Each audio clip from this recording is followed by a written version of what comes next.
જય બજરંગબલી. મેં લાસ્ટ વિડીયોમાં કીધું હતું ને એવી રીતે હોમ ટૂરનો વિડીયો બનાવવા જાય હું ઘરે હતી.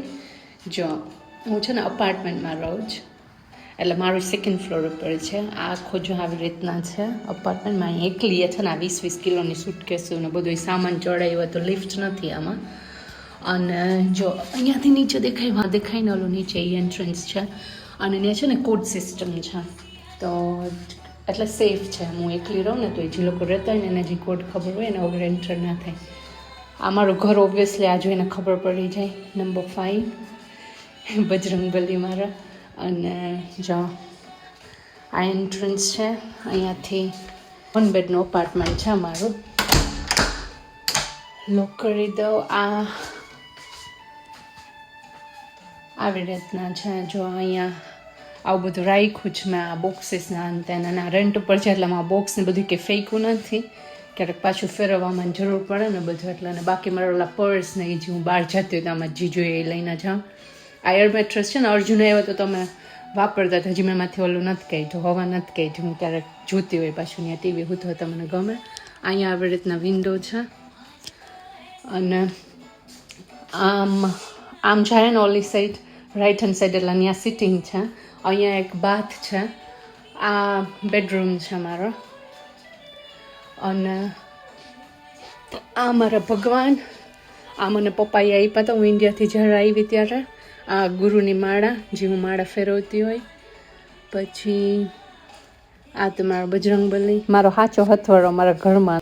અને આવી રીતના જો હું આ 2 વિન્ડો નથી ખોલતી કેમ કે અત્યારે ઠંડીનું છે ને, પછી આ બહુ જ ઠંડુ થઈ જાય. હીટિંગ તો ચાલુ જ રાખવા પડે. અને આ હું અગરબત્તીને લઈ આવી હતી પણ હું કરતી નથી, મારા અર્જુનને દઈ દેવી હતી પણ હું ભૂલી ગઈ એના દેતા. કેમ કે અહીંયા પછી છે ને સ્મેલ લઈને જતી અને પાછું આ ફાયર અલાર્મની બીક લાગે. પણ મને વળી મન થયું તું લઈ આવી, પણ આવું જવા અમારા ઢીંગલા ને એવું છે. હવે હું નથી લેતી બહુ, મને ગમે બહુ પણ હું નથી લેતી કેમ કે પછી ખોટે ક્યાં રાખવા, ખોટા જગ્યા રોકે અને ફેરવવામાં તકલીફ થાય. આ બેડ હું અહીંયા આવી ને, અહીંયા જ્યારે મૂવ થઈ ને ત્યારે આ બધું ફર્નિચર મેં લીધું. પણ 2 સુટકેસ છે ને, એ 2 સુટકેસ અને એક હું પોતે 3 વસ્તુ આવી હતી અહીંયા. એમાંથી આખું ઘર વહાયું છે. આ ફ્લેટમાં કાંઈ એટલે કાંઈ વસ્તુ નથી. વાસણમાં મારી પાસે ખાલી એક થાળી, એક વાટકો, એક ગ્લાસ અને 2 ચમચી, આટલું જ. અને અમારો ભોળાનાથજી ભેગા આવ્યા છીએ, બાકી કંઈ નહોતું. બાકી જેટલું બધું દેખાય ને બધી વસ્તુ જાત મહેનતથી વહાલે છે આખું ઘર. એમ ભલે રેન્ટ ઉપર છે પણ રેન્ટ છે 1050, એટલે ઓબ્વિયસલી મને મારા પર પ્રાઉડ ફીલ થાય ને. ઇન્ડિયન રૂપીઝમાં તમે કન્વર્ટ કરો, એકલા ઘર રાખવું અહીંયા બાપા બહુ અઘરું છે. આ ઘર સુધીની જર્નીની ક્યારેક હું વાત કરીશ. હું હોમલેસ હતી 2-3 મહિના અને એ બધું પછી આગળ વાત કરીશું. અને આ જે 2 સુટકેસ છે ને, મેં એક પાઉચમાં મારી પાસે 175 પાઉન્ડ લઈને આવી હતી હું ઇન્ડિયાથી.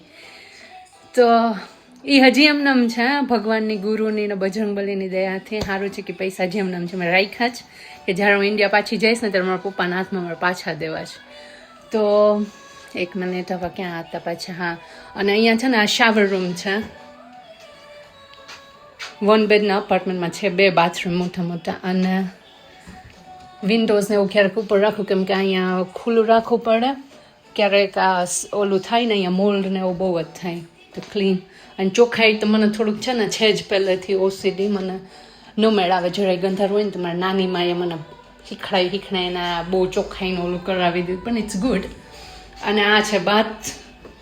જો આ રીતના છે. અહીંયા મારા ઘસ્યા પૈડા આવા બધાય.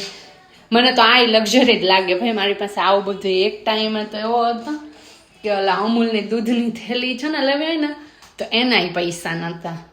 તો ડેફિનેટલી હું તો ગ્રેટફુલ જ છું કે જ્યાં હતી ને જ્યાંથી નીકળીને જ્યાં સુધી પહોંચી. હા, અરે ઘર બતાવવાનું છે, વાતો નથી કરવાની. આ છે સિટિંગ,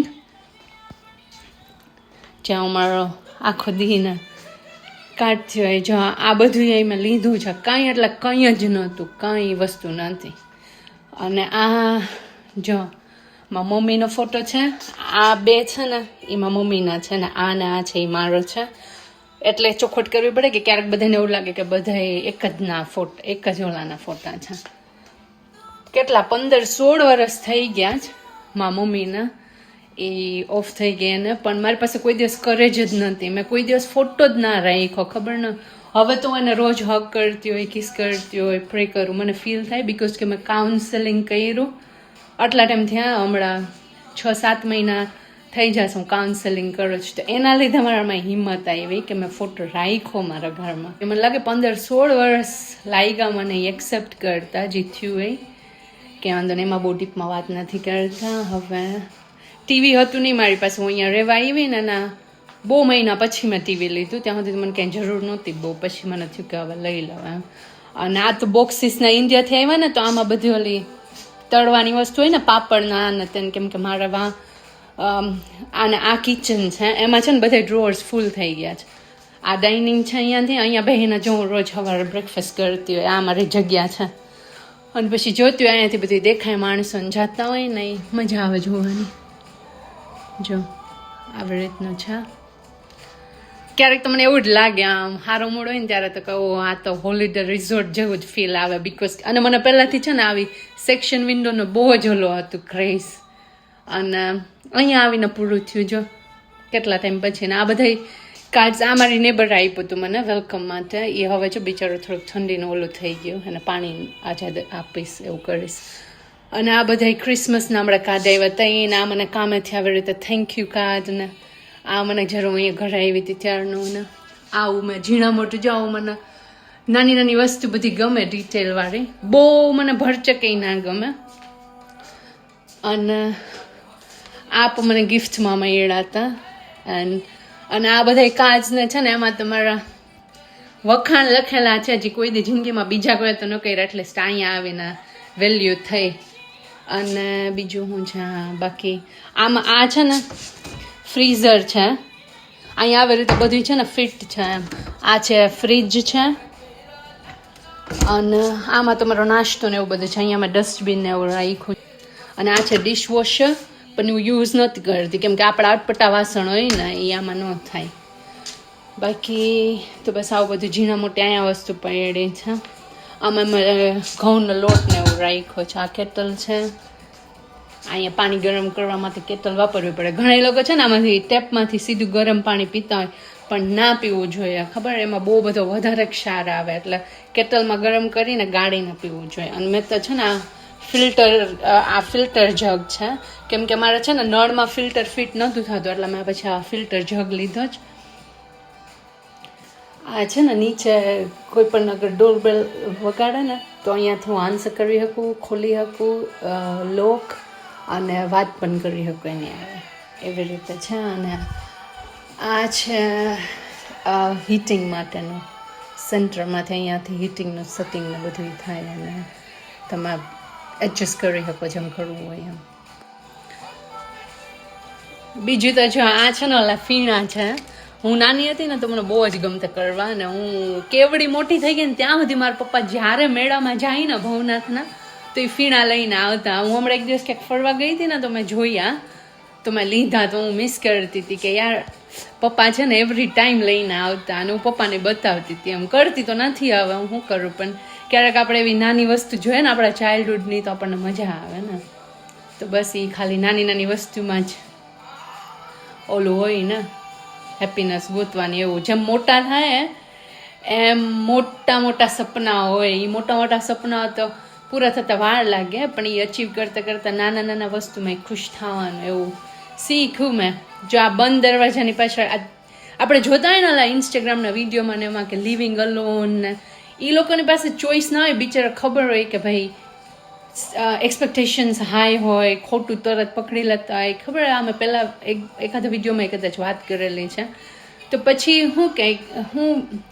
પછી હું વિચાર કે ભાઈ યાર ખોટી જગ્યાએ ઇન્વેસ્ટ થવું એના કરતાં એકલું રહેવું હાર્ડ છે, ખોટી જગ્યાએ ઇન્વેસ્ટ થવું હાર્ડ છે. તો પછી માણસ શું ચૂઝ કરે કે ભાઈ કાંઈ વાંધો ને એના કરતાં એકલું રહેવાની જ આદત પાડી લઈએ એમ. બાકી તમને આમાં બતાવો, હું થોડીક વાર કંઈ નહીં બોલું, તમે વિચારો તમને કેવો લાગે.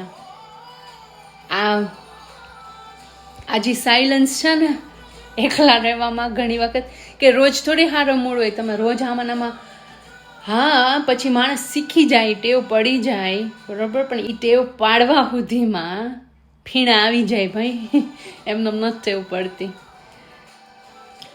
તો બસ જો આ છે અમારો નાનકડી એવી ઝૂંપડી સબરીબાઈની, જેમાં સબરીએ કેટલી તપસ્યા કરી રીતે ને રામ ભગવાનને મેળવવા સુધીની. એ મારે આ ઝૂંપડી મેળવવા સુધીની બહુ બધી તપસ્યા છે, ઘણી બધી તપસ્યા કરી છે. પણ આપણું જીવન આપણે સાદું જ રાખવાનું ને હંમેશા આપણા ગ્રાઉન્ડથી જ જોડાયેલું રહેવાનું. આપણા ગુરુ, આપણો ભગવાન, આપણું કલ્ચર, આપણા રૂટ્સ ક્યારેય નહીં ભૂલવાના. તો મળશું પાછા, વધારે વાતો કરશું. જય બજરંગબલી.